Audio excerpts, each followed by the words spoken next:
1950-এর দশক থেকে যুক্তরাষ্ট্রের সামরিক বাহিনী বোয়িং বি-52 স্ট্র্যাটোফোর্ট্রেস বিমানটি ব্যবহার করে আসছিল। বিশাল আকৃতির এই বিমানের ডাকনাম দ্য বাফ, যা বিগ আগলি ফ্যাট এর সংক্ষিপ্ত রূপ। সেই বিমানটি ভয়াবহ দুর্ঘটনায় পড়েছে।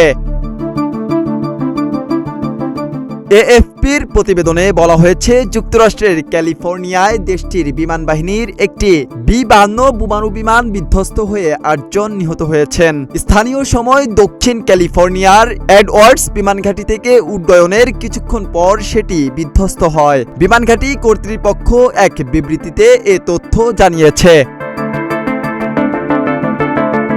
আকাশ থেকে ধারণ করা ভিডিও ফুটেজে দেখা গেছে, বিমানটি বিধ্বস্ত হওয়ার স্থানে এখনও ধোঁয়া বের হচ্ছে। বিধ্বস্তের সময় বিমানটি নিয়মিত পরীক্ষার অংশ হিসেবে উড্ডয়ন করেছিল। স্থানীয় এডওয়ার্ড বিমান ঘাঁটিতে বিধ্বস্ত হওয়ার সময় এতে সামরিক, সরকারি ও বেসামরিক ঠিকাদারেরা ছিলেন। লস অ্যাঞ্জেলস থেকে 60 মাইল বা প্রায় 95 কিলোমিটার উত্তরে এ বিমান ঘাঁটির অবস্থান।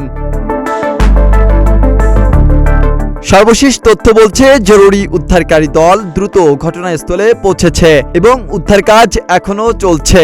নিহতদের মরদেহ শনাক্তে কাজ করছে যুক্তরাষ্ট্রের বিশেষ বাহিনী। ডেস্ক রিপোর্ট, প্রতিদিনের বাংলাদেশ।